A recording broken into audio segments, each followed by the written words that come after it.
Welcome, everyone, and happy Father's Day to those that it applies. We appreciate your being here. We especially today appreciate the presence of a good friend of mine over the years, Byron Borger. For those of you who love books, you know how important the bookseller is, and there's no one better than Byron Borger, especially when it comes to books dealing with faith. And even more amazing is he knows what's in the books. And one of the things that has happened here recently was several times with different speakers, totally unplanned, one name surfaced several times, and that was Wendell Berry. And I thought, this is an important name. We should know more about Wendell Berry. For those of us who don't know, this is someone we should know. And the person I first heard mention Wendell Berry by name is with us today. So I'm going to turn this over to Byron to tell us who this Wendell Berry character is and why we should know Wendell Berry. So Byron, thank you for being with us. It's all yours. Well, thank you very, very much. It really is nice to see you guys. And those coming in later at home, viewing along, we're grateful that you're here. I live down in York County in Dallastown, Pennsylvania. And my wife, Beth, and I opened almost 40 years ago a bookstore called Hearts and Minds.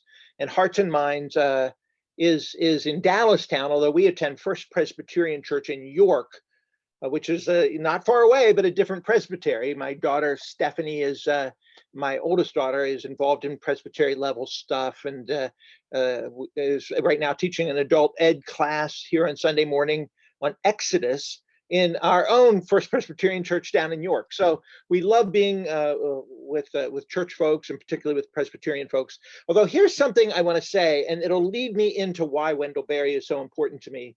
And you're right, everybody's quoting Wendell Berry these days. It seems every year Wendell Berry is more popular. He won the National Book Awards Critic Award, which is they do the American Book Award. National Book Critics is very prestigious every year, and he won the Lifetime Achievement Award a few years ago. So he's known as a writer, both an essayist, a writer of essays, but he's also a novelist. He's also a poet. He has some short story collections, and we'll tell you more about that shortly. But I want to introduce sort of Wendell's place in things just as it affects our bookstore. You know, we're Presbyterians, and so we believe, as many do, that the Lordship of Christ is over all of life. Years ago, Debbie, you had me in to do one of your weekend events on what in those years we called a Christian worldview. Or what the sociologists sometimes call a social imaginary, how you imagine the world to be, your assumptions and presuppositions and attitudes of how you lead into life, how your affections for things and your heart's dispositions, to use Augustinian language, your heart's dispositions for things shape the story you're in and what you believe life to be about. And so this kind of notion of a worldview, not just your doctrine or your church attendance, but your whole vision of the meaning of life, is sort of what we're about, and that Christ is part of that. So as we think through truth and the meaning of life, that leads us to authors who may or may not, at first glance, be overtly religious or writing about seemingly spirituality or theology. And there's a whole array of people who are deeply rooted in the Christian tradition, and in fact are self-professed Christians themselves, who are in the literary world and are known not just in sort of the religious bookstore world that I tend to live in, but are also in the bigger, broader world. I mean, one great example, who's an acquaintance of Wendell Berry and might be someone you could sort of, if you're following novels these days, that you could sort of compare to, would be the wonderful woman who wrote Jack most recently, Marilyn Robinson. Gilead, Lila, Homecoming, and now Jack is a quartet of novels. The first one, Gilead, won the Pulitzer Prize. Now, she is a professed Christian. She's actually a Calvin scholar as well. Her father is a Presbyterian-related theologian of some sort. And so Marilyn Robinson is sort of in the literary world, but not of it. I mean, she is literally a Pulitzer Prize winner and esteemed as an essayist, writes for the New Yorker and the Atlantic and even more academic places than that, and writes these great stories as a novelist that are literarily well done, and in her case, about ministers, no less. So she's just sort of an example. Frederick Buechner, the old Presbyterian writer, was nominated for the Pulitzer Prize years ago. I think of Madeline L'Engle, the wonderful woman who did science fiction and children's novels, and also essays about the Bible and poetry. Madeline L'Engle, some people don't even know she's a person of faith, although I can't imagine how you would miss it because she's so explicitly in writing Bible commentaries. Wears it on her sleeve sometimes, but yet gets away with it because she's not sort of sequestered away in some sort of little religious subculture of religious writing or pious writing. And so that's the kind of person. Francis Collins is a scientist. It's a head of the national, works with the science, first appointed under the Obama administration, and has been really doing a whole lot around the COVID pandemic. And you see Francis Collins's name every now and then as a high-level government human health figure. And so there are these kind of people, African-American writers. You think of Cornell West at Princeton or Harvard, depending on which day he's teaching, Michael Dyson, Toni Morrison. So there are these people that are outside the mainstream of evangelical or religious writing, but yet they are well known and respected in the sort of literary world, even though they allow their light to shine in the literary world. And I put Wendell Berry as just supreme amongst that. He's not particularly well known for writing overt theology, although some of his essays are explicitly religious and biblical. Most aren't. And his poetry, it shines through. His novels, there's sometimes ministers in his novels. And one time in a forum, I had an opportunity to ask a question at the National Religious Academy or something, and asked him about how he portrays clergy in his own writing, and that in itself could be somebody's thesis someday, because ministers don't fare well in his stories. They sort of don't know what's really going on, and they're not sort of really quite alert to some of the issues of ordinary life, and so he sort of has this unpleasant caricature of pastors too often. I asked him why that was. He didn't give a good answer, but I wondered why he thought of ministers so not very highly, and if he could cite one in his short stories or literature that is perhaps noble or interesting or colorful. And he had to think about that a little bit, so that was interesting. Bill McGibbon is a climate change writer and nature writer, writes about hiking and mostly these days climate change issues, teaches literature at Middlebury. Many people know him from his Atlantic and his New Yorker articles. Bill McGibbon, he's a very good friend of Wendell Berry. So again, a person rooted in McGibbon's case, as in with Wendell Berry's cases, in conservative rural churches. I think Berry was probably raised Methodist of some kind, Free Methodist or something, more rural Kentucky, lives in Kentucky. And like McGibbon, attends church from time to time. Wendell Berry loves to go outside on Sundays, and he writes poems called the Sabbath Poems. And he says, you've heard of fair weather Christians. He says he's a bad weather Christian. The weather's bad and he can't have his daily Sunday walks. He'll go to church if the weather's bad. So he's not a fair weather Christian. He's a bad weather Christian. That's one thing about Wendell Berry that irritates me a little, is how he's not particularly rooted in a given faith community in his area as much as he might be. And he's not opposed to it. He's just not as active, and he doesn't write about the church as much. Well, who is Wendell Berry? As a caricature, almost an icon of this highly decorated, highly awarded writer that's a person of faith, but doesn't write in the religious or theological categories, but is known in the mainstream world. Who is he and how does he do that? Well, he was born in 1934. Puts him about 87, if my calculator is right. So he's getting up in years, spry and active as can be. Literary light, as I've already mentioned, nominated for many awards. I suspect he'll get maybe the Nobel Prize in literature one of these days. I don't know if he'll get a Pulitzer, because I don't know if any one book is so great, although some of them are pretty great. But for his body of work, he'll get the Nobel Prize one of these days. I'm sure he's that good. He was born in Kentucky into a family religiously oriented and farmers for generations in southeastern Kentucky near Harlan County, I think, although not in Harlan County, overlooking the Kentucky River Valley. And one of his grandfathers was big in tobacco. And years later, when he circles back to Kentucky and rebuys into the family farm, he is a tobacco farmer in parts. And he had an essay about that and how he could, with a good conscience, continue to do that, although he was troubled by it, and eventually got out of the tobacco business. But he became a passionate farmer for what many of us call sustainable agriculture. He wrote for Rodale Press here in central Pennsylvania for a while, some of their books on organic gardening and those sort of things. You may know Rodale, and he was a sort of made a workman's living just being an editor for Rodale in the 70s and early 80s. But he had his heart set on being a writer. He went to the University of Kentucky. It's a prestigious school, got a master's there in English. He wanted to teach English at the college level. He gets entered into a well, it's not a postdoc, but a postmaster's writer's program. So it's not exactly a PhD program, but it's a postmaster's degree program with the incredibly famous Western writer Wallace Stegner.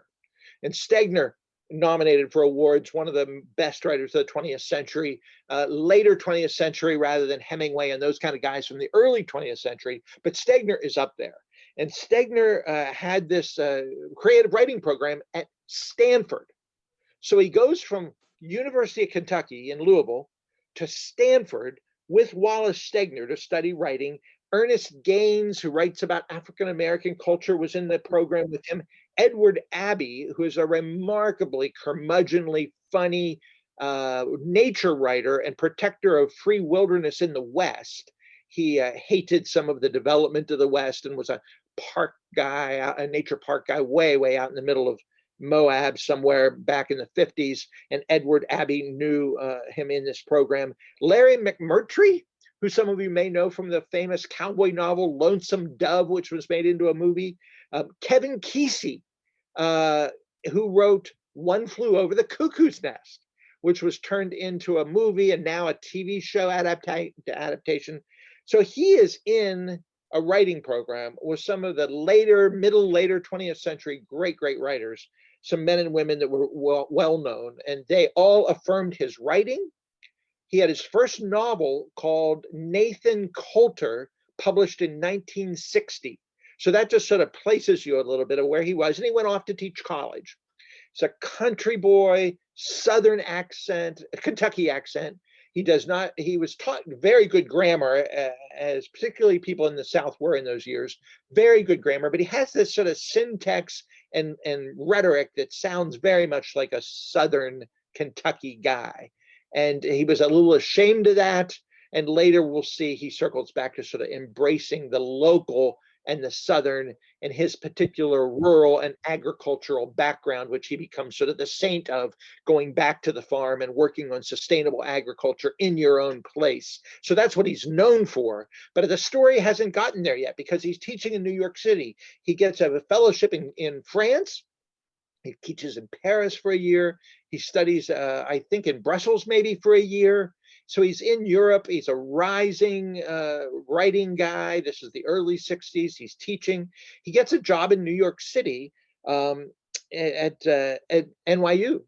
And they put him at a branch campus of one of the many couple of campuses at New York University in Queens. So he's in Queens, New York, having come from Paris, rising literary star, has an agent, gets a novel that's doing okay, gets some critical reviews about the farm down south, by the way. He's trying to imagine what it looks like to be a Southern writer, to write about what he knows best. McMurtry, of course, was a Western writer. Edward Abbey was a nature writer. I mean, the people he was with, Ernest Gaines, was a Southern Black writer. So the people he kind of really developed under Wallace Stegner's program were people who were somewhat regional, but they all lived like in New York, and they had agents, and he's in that literary world, and he wants to go back to the farm. He marries Tanya, is the name of his wife, who anytime he speaks, he talks about her as an equal partner in his work. She types a lot of his work, and some people have criticized her for that, and he is furious when they criticize his wife for this little cottage industry that they've developed as writers, and she edits some of his work, and They don't know whether she's paid or not. It's none of their business, but he gets really mad when people criticize Tanya, who is a force to be reckoned with.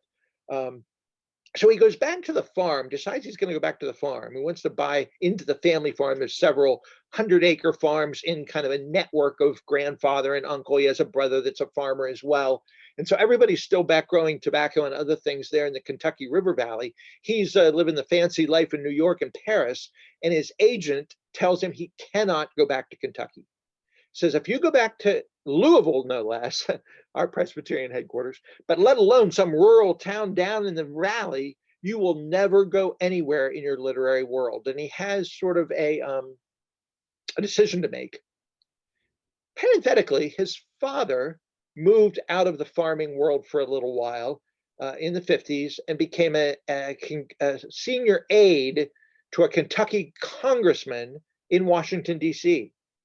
And he himself had this sort of moment of looking out over a high rise in Washington, D.C. and the politics of it all, and said, I can push papers and look at tar roofs for the rest of my life, or I can go back and look at Kentucky bluegrass. And he decided to move home. So his father had this same sort of go away, make yourself in the world of power and prestige, and travel in some more high octane circles, or you can go back and live in a small town. And Wendell Berry decided he wanted to go back. His literary agent tried to talk him out of it, which led to a very interesting point of Wendell Berry's. And it's a point he writes about in a few later collections of essays. And that's the question of how your region or your place not only affects your life, which is what he's most known for, localism, the attention to local spaces, fighting the bureaucracies of Walmart and the homogeneous McDonald's, and what it means to have an indigenous culture that's placed. But as a writer, he's asking, how do you write in a place that's shaped by your own place? His agent said, you cannot do that if you're not in the hub of literary power. You've got to be in New York, maybe Boston, LA if you want to get to be a screenwriter, but you cannot go and be a farmer in Kentucky. They had a huge fight about it. Wendell Berry decides he needs to study a little bit some of the poets he most respected. And you think of Emily Dickinson and her place in New England. You think of Robert Frost. You naturally think of New Hampshire. One of his most esteemed poets, who he later wrote a whole book about, was William Carlos Williams of Rutherford, New Jersey. Oh, he says it almost like he's a saint. Rutherford, New Jersey. He was a Latino doctor who served the poor and others in a working class neighborhood in Rutherford, very urban, and wrote poetry on the side about his experience as a doctor in the inner city.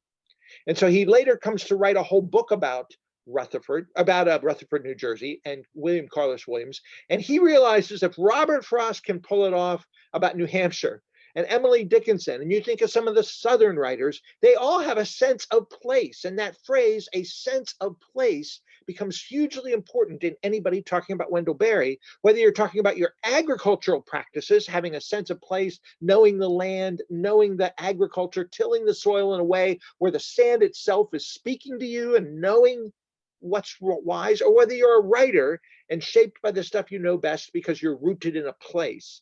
When you're not rooted in a place, you can't be a full human, he would say. You can't fully live into your creatureliness as a creature, because creatures are always rooted. They're always constrained by the place they are. And good writers, he thinks, ought to be the best way. In one of his essays once, he compared a fishing story of Ernest Hemingway that was powerful, and the fisherman in the story takes control, and the writer just leaves out any sense of mystery or wonder or bewilderment or spirituality, of course, leaves that stuff out to the facts and the data and the raw power of the story. And that's Hemingway is so great at that, apparently.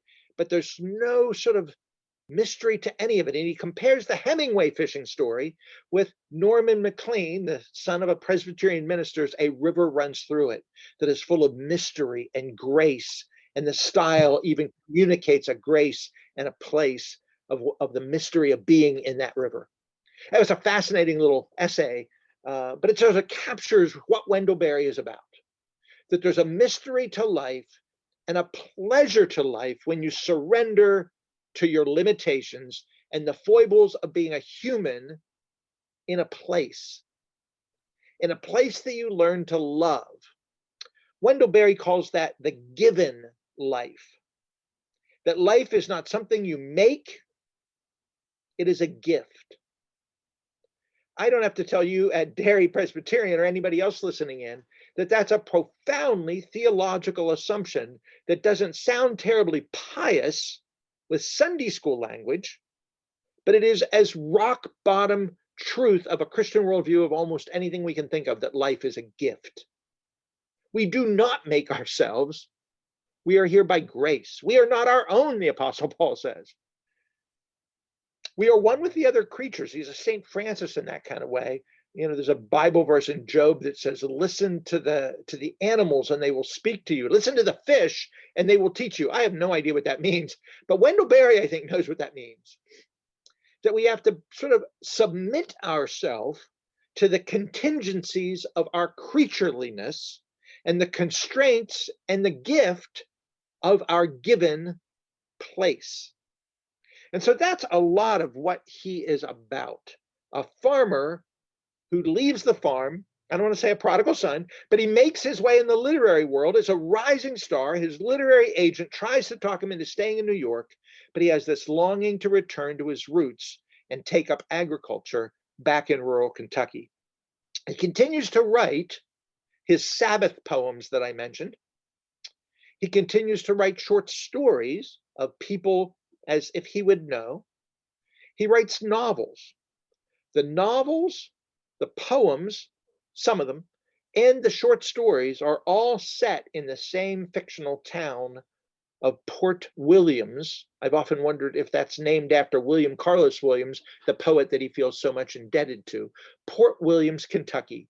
It is very much like the Port Royal that he himself lives in, a port near the Kentucky River in the Kentucky River Valley. He lives outside of Port Royal and has this farm. Something he learned from his farm, by the way, is that the slopes of the valleys there, it's very different than the great Midwest or even around here, but maybe a little more around here. The slopes of the valleys means that large animals would erode the soil. So he decided to go into raising sheep, a certain fairly high-end kind of sheep, chevets or chevrets, they're called. And so he's a sheep farmer. He's a crop farmer. He owns timber, which he cuts. Interestingly enough, he has a lot of essays, some of which would bore some of us, about like sheep shearing and how you cut down timber. He publishes articles in like poultry journals and stuff. I mean, he's a real farmer. And some of his work is actually writing essays about those things. Others are more about ecology and nature and our oneness with our givenness and in his literary criticism. So he does some stuff that for general interest, but he really does write a lot about how you use animals. For instance, the timber industry will come in with big machines, cross-cut machines, chop down the timber, sell it all off. Some of it's good, some of it's less good. And he thinks that's just rapacious. It's not a good way to be a caring steward, a word that comes up sometimes, a steward, and offer good stewardship of the land that you know and the constraints given to you by that land. If the land is given, if it's a reality, you can't imagine in some abstract way that you're a farmer without knowing the details of the hills of your particular farm. And so therefore he can't just chop down all the trees because some of them are caring for a good root system, protecting the soil. Others are in a certain place that gives shade to a certain place that either he likes. He writes a lot about pleasure, that he just enjoys the look of the tree, or maybe it's just not time yet. It's a younger. So the only way you can chop down trees properly, wisely, is by using horses to get in and amongst the trees instead of the stands. And they're a mixed use forest too. You don't want to chop them all down. So the big industrial method of farming is sort of just, I use that as an illustration of the industrial style of farming, as opposed to an older school sustainable kind of farming, although he doesn't use that word much. He's not very faddish. He's an older guy and he doesn't like ecology language much. He's been arrested protesting mountaintop removal. He's been protesting inappropriate use of electricity and so forth, power plants. So he's quite the civic activist and writes a lot about political land policies and stuff. But he really always brings it back to the local. He doesn't like these abstract, grand languages of climate change. He doesn't care much for the planet. He likes his farm. And he says that's the way we all must be. Care about our own place, hence the localism. I think what you would call that is agrarianism. Sort of the worldview and the philosophy, not just of sustainable agriculture and small farms. He's learned a lot from our Amish friends. He has Amish friends that he's learned. He's an Ohio Amish guy named David Klein that writes a lot about agriculture and using animals and farming and what's good about that. And he has co-written some things even with David Klein.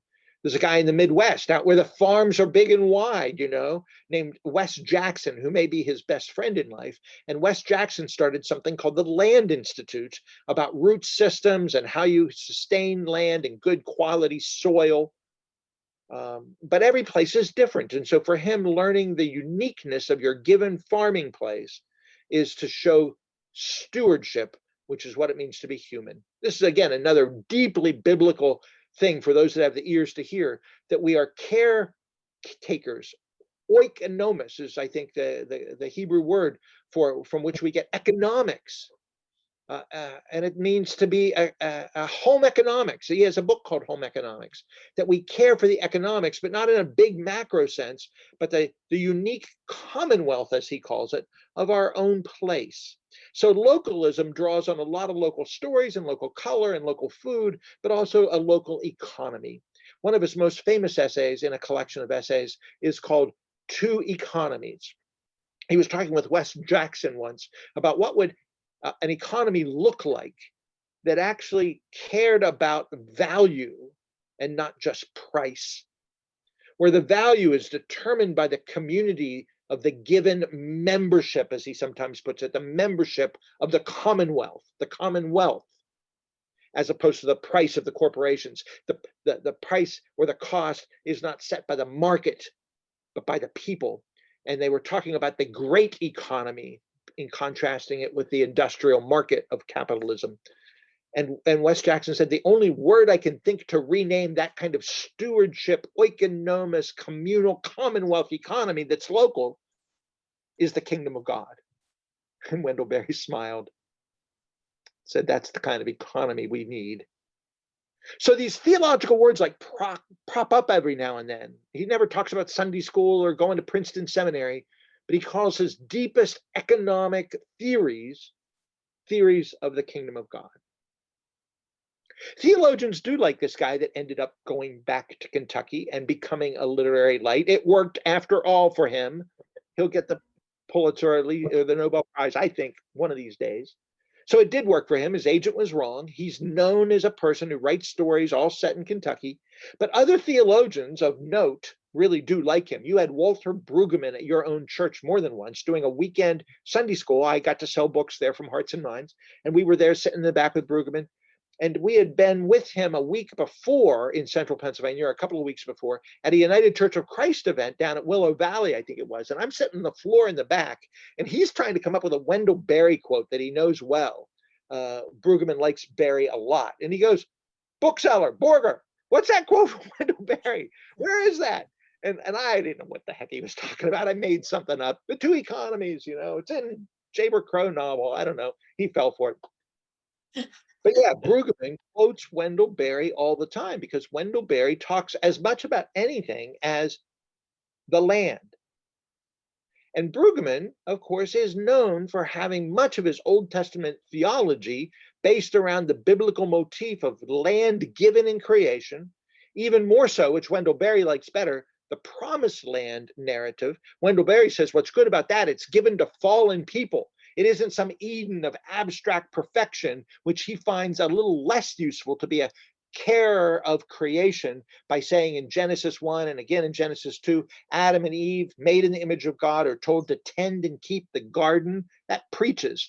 But Wendell Berry says he likes the Promised Land arc better because it's fallen, broken, violent people that have to figure out how to inherit the gift of the Promised Land.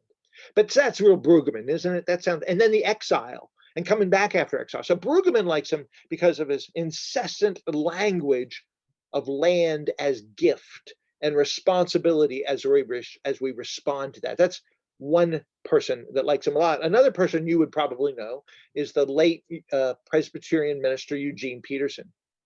Peterson, whose biography, the authorized biography came out earlier this year. It's called A Burning in My Bones by a guy named Wynne Collier.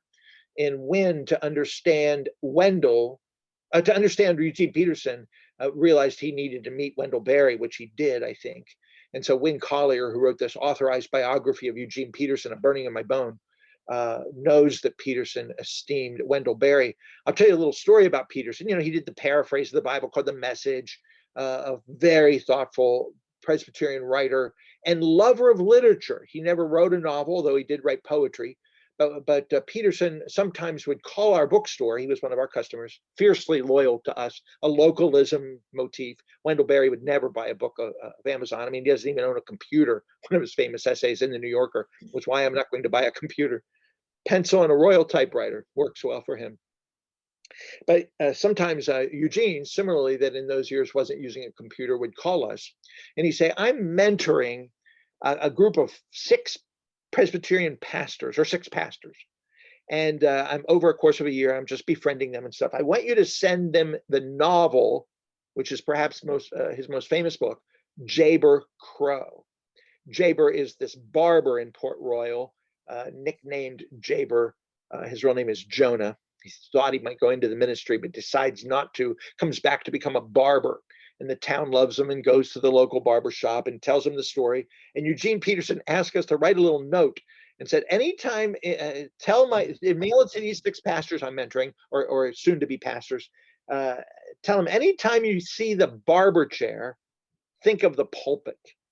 It's the place where he has authority in the community as a barber, and he lays hands on people's heads and he blesses them, and they have this communal experience there in the barbershop. Anytime you see the barber chair, think of the pulpit. And anytime you see stories about the farm, which is another part of the story, think of your congregation. One of the farms is ruined in Jayber Crow by a guy of greed. He wanted to grow it faster than it could be. He was not sustainable. I don't know if any of you read Jayber Crow, but it's a key part of the story is the desecration of the land of this farm, where this farmer that wanted growth and success, he also married Jayber's sweetheart, who Jayber always loved and would never marry again. Jayber would never marry because he so loved this woman and wanted to treat her right and have a good farm with her. But this other guy got the farm, got the woman, and then ruined it. He put headlights on his tractor, which was a new thing in that community back in the 40s, whenever this story was set. And people would just marvel that he would want to farm beyond what God gave you, the day, then morning to night. Farmers work hard, but to work into the night with headlights on your farm, why do that and ignore your family? The workaholism and the progress and the rape of the land and the abuse of the land, he was driving it down, and he was ruining his family, and he was ruining the farm.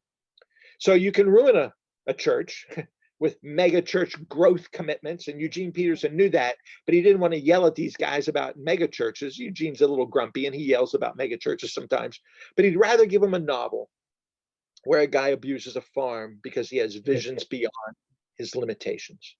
He wasn't content with his constraints of something that was given. Does that make sense?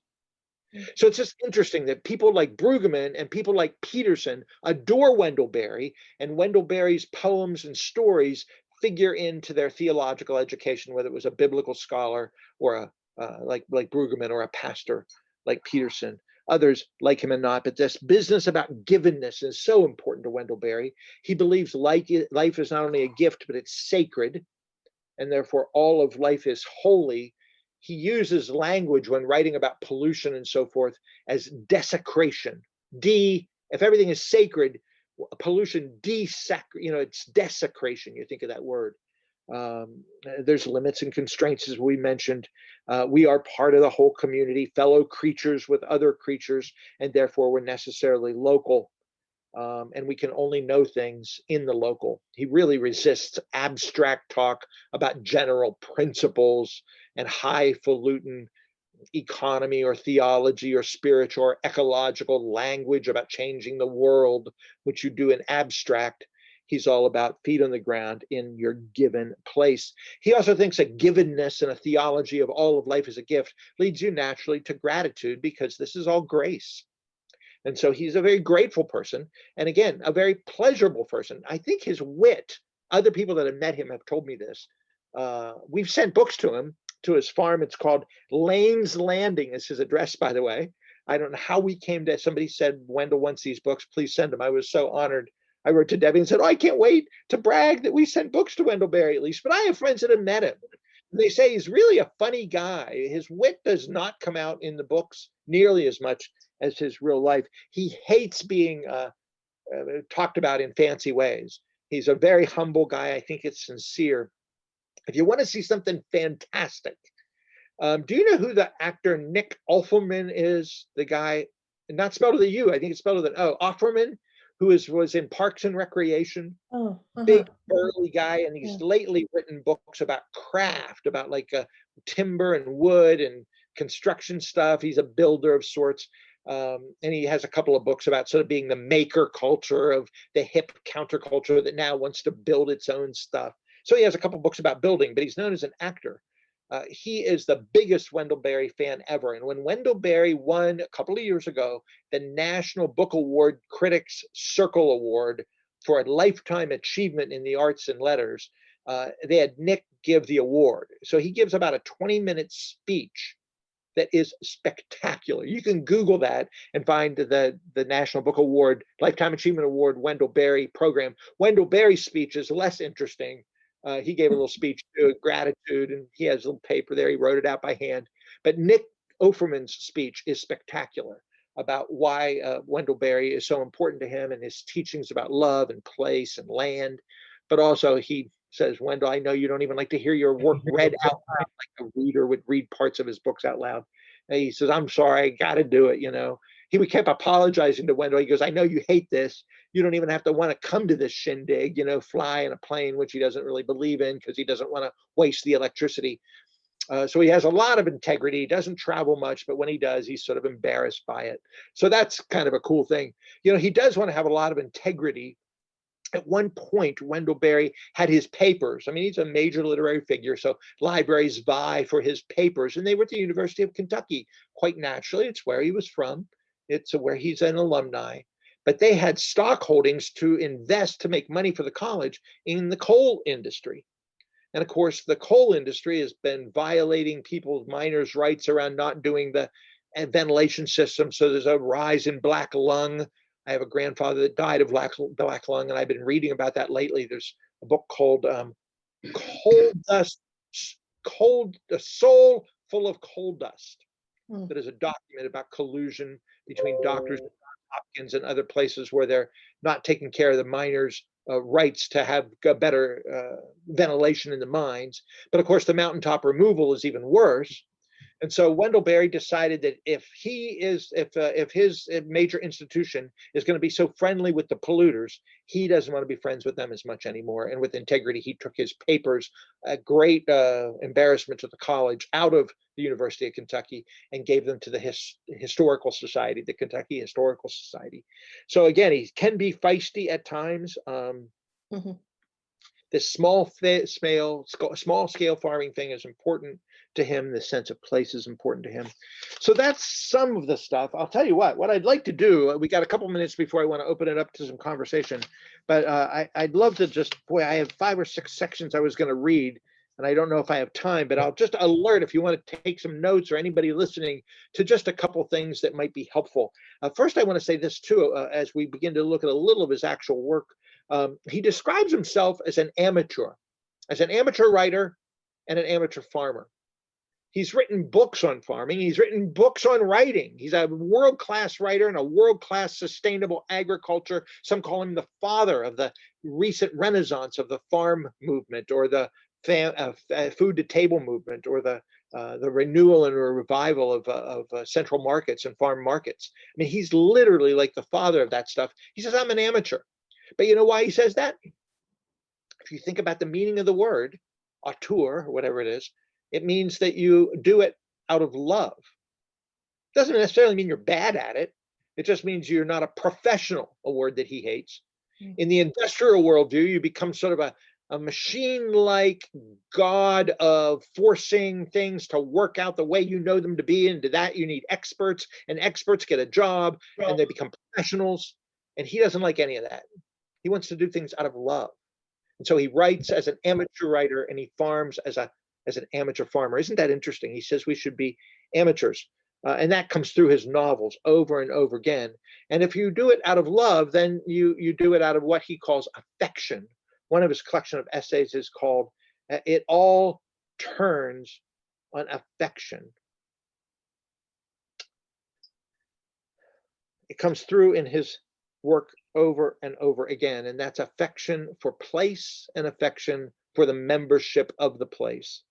Reading his novels is like a soap opera. I don't mean that necessarily in the drama or the literary style, but it's all the people are interconnected over time. They're not in chronological order, but Burley Coulter's mother will show up in a short story, and somebody's grandkid will show up in a novel. And then there'll be Hannah Coulter, which I think is my favorite novel of his, which is the mother of Burley. And she outlived two of her husbands, and she has a whole novel to herself. The first novel I ever read of his was called Memory of Old Jack, which is one guy in a day of remembering his little town there. And some of these characters that aren't developed yet into stories of their own show up in these places. They're farming. He goes on about how they farm and stuff. There are relationships. He's very committed to marriage. Tanya works with him in much. In fact, if you call them on the phone, I'm told that Tanya usually answers. And she says, and they say, if you say, is Wendell Berry there, as two or three of my friends have done, they say, do you mean the farmer or the writer? And if they say the writer, which is what most people do, his essays and politics and essays and stuff, they say, no, he's not here. But if you say, oh, I mean the farmer, they think like he wants to talk about buying sheep or shearing your goats or something, you know. So he takes the call if you ask for the farmer. But that comes through his stories. His very early book that set him as a sort of major figure in the greening of America came out in the early 70s. It was called The Unsettling of America. But in that book, The Unsettling of America, it's still maybe his most significant and one of the few nonfiction books that's a whole book. It's not a collection of essays. It's a short form, which is mostly what he does.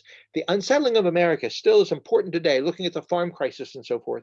He says there that the ecological crisis is not a crisis of science. It is a crisis of character.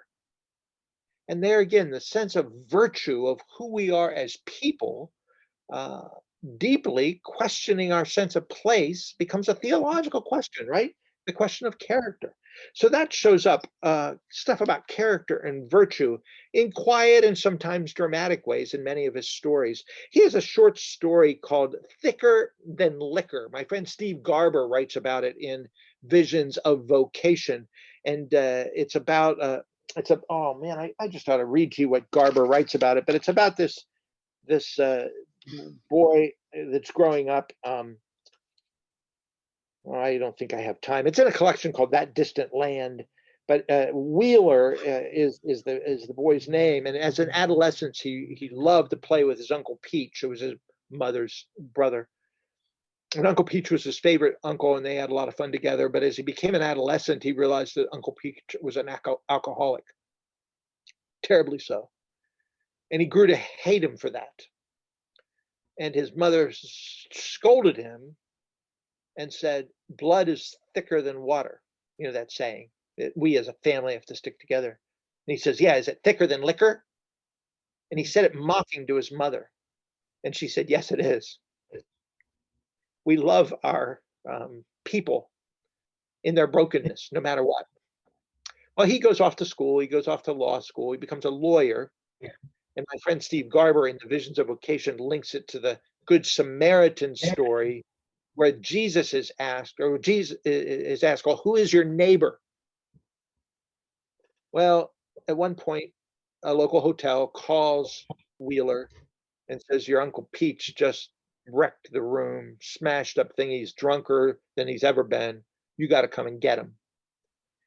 And Wheeler goes back and picks up Uncle Peach, and he's thrown up in the car.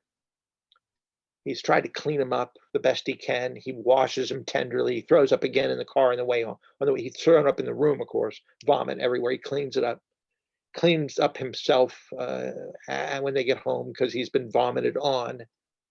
He's newly married. He's just out of his honeymoon a day or two. And Wheeler decides not to go home to his bride, but to stay with Uncle Peach. It ends with a great grace. He crawls into bed with him because he's got the tremors. Earlier in the evening, he said to Peach, I hope you puke your guts out. And Peach says back to him, oh, son, I hope you don't mean that. So there's this beautiful scene of this tender lawyer answering the question, who is your neighbor? In the kingdom of God, in the commonwealth, in the membership. There's a story that sort of gets at this question of who's a member and who gets to be a part and what it means to love well in your given place in the story Jayber Crow, or I'm sorry, that in the story of Hannah Coulter. I mentioned these are his two most famous novels. And in Jayber the Barber, there's a story where they're building a highway that's going to go around the town. This is set in the age of, the building the big highways, and that leads to roadside restaurants, which closes the little shop in town. You know how the road system and mobility made people go away. And we even say it now as a compliment. Oh, you're going to go far, as if going away is like a good thing. Success is defined by how far you get out of town. There's a renaissance now of people coming back to their small towns, but the highway system is part of what caused some of that. And that's one of the reasons Wendell Berry likes to ride horses and mules so much. But anyway, they're building the big road, and some of the local farmers go up and take a gander. They take a look at these big bulldozers that are ruining, blazing through the land. And there's one little scene where one of the workers from out of town, of course, in the construction crew that's wrecking, you've seen them build the turnpike and places like that. They're building this road, and he has like a big electric chainsaw that he's tearing down trees with, and it doesn't work. And the guy is so full of hostility and anger because this tool that he's using violently. Now, again, Wendell Berry's no hands-off tree hugger. He chops down trees too for a living in real time, using mules the old way. So he does it carefully and stewardly. But in this story, the guy's using this big old chainsaw. The chainsaw's not working. The guy's increasingly mad, and he throws it in front of the bulldozer that crushes it. So it's a violent machine getting crushed by a bigger machine as they're raping the land, and the farmers are standing there watching this guy throw away and ruin this expensive tool. And they just sort of say, well, we've never seen anything like that before, in these parts. And you have this sort of industrial image and the anger and tension and ultimately destruction and wastefulness. And the people, these old guys, are just scratching their heads saying, who would do a thing like that? Throw away their tools because they're so not working right? So this sort of scene of the industrial worldview versus the agrarian vision of localism is throughout the farming stories of Hannah Coulter. But if you're a localist and you care about your place and are willing to slow down and smell and enjoy the flowers, as I said, he's all about pleasure and enjoyment. He even writes about sex. He thinks that's a hugely important part of the human community. He's very committed to marriage. One of his short stories is called Fidelity. It's actually not about marriage, but fidelity is a word that comes up in Wendell Berry a lot. Again, it sounds like a theological word, almost, fidelity. But in one of his stories, in Hannah Coulter, she's outlived two of her husbands. She's an old woman. Her children farm, and one of them has become a farmer who leaves the farm, gets a PhD in agronomy, learns how to do genetically modified wheat and stuff, and travels around lecturing on agriculture. And unlike the other children, he rarely comes back to the farm to help. And he comes back one time, and Hannah has to admit, In her grief, it's not judgmental really, but in her grief, she says, I love my son, but I'm no longer proud of him Mm. because he talks about being a farmer, but he doesn't have any dirt under his fingernails. If you think about that for a minute, you realize it is what the philosophers call epistemology, a way of knowing that is embodied. You know when you do. This becomes a hugely theological theme, I think, undergirding Wendell Berry's work, and brings us sort of full circle to the Sunday school class we're having here in a theological forum at a church. That to know something truly is not, as the industrial worldview would say, from drawing on the Enlightenment, I am what I know, or knowledge is power, or I think, therefore I am. Jesus said, if you love, is what it means to know. The Hebrew word yada, which means sex, and it means sexual intercourse, is also the word for knowing. To know, yada, yada, yada means you know in Yiddish, you know. Yada is to know, and you know with your heart, not just your head. And Wendell Berry's sense of loving your place and loving others is just a hugely significant theological insight about what it means to know, even theology. That we don't know abstractly in our head, but like Hannah Coulter's son, we can go out and talk about it without really knowing what we're talking about because we don't do it. And to do it well, we got to get dirt under our fingernails. That little encounter with Hannah Coulter, or the scenes of the farm in Jayber Crow, or Thicker Than Liquor in the short story collection, or his Sabbath poems, are the things that bring us to the deepest insight of who Berry is. I'll say two closing things. There is a collection of essays. Many of them are out of print right now. I don't know why. He is a part owner of his company called Counterpoint Press, and a lot of his books are out of print. I don't know why, or they're out of stock indefinitely. I don't know why. Maybe it has to do with acid-free paper and they can't get it ecologically during COVID, but a lot of his books are unavailable right now. But the prestigious Library of America did his collection of essays. His early essays are here, and then they did part 2 here. And these are the collected essays in the prestigious Library of America. The first one goes from 69 to 1990. This one goes from 1993 to 2017. If you want to dip into any of his essays, Sex, Economy, Freedom, and Community is the one to start with. Or maybe the collection called Home Economics. He has one about race, having grown up in the Deep South during race, called The Hidden Wound. There are books about him. And I think probably my favorite book about him is called Wendell Berry and the Given Life by a guy named Sutterfield, Reagan Sutterfield. He's an Episcopal priest. Wendell Berry and the Given Life is just a gem. I have the hardback, but it's out in paperback now. It is so, so good. It looks at key virtues like love and humility and character, economics, Sabbath, and what you can learn from Wendell Berry's essays and short stories. It's tremendous. These are the 2 novels that are by far his most favorite. He has several others, all set in Port Williams. This is a neat little book. It's out of stock right now. I have 1 copy left called Bringing It to the Table, that brings together his stuff on food, the pleasures of eating, local gardening, and scenes of his novels where people are either farming or eating. So there's people eating food in his novels a lot, sacramental, if you will. He says so. And so they took excerpts of his stories that have fictional accounts of food and some of his essays about food, not so much agriculture and the agronomy worldview and the agrarian commonwealth, but just actually about gardening. And he put them together called Bringing It to the Table on farming and food, with an introduction by Michael Pollan. So that's a couple of his works that are good places to start. I didn't leave much time for talk. I'd love to hear if you've read any of his stories, which are your favorite. We should do part 2 another time. I could read some excerpts if we had time. Be careful what you wish for, Byron. Yeah, we just scratched the surface.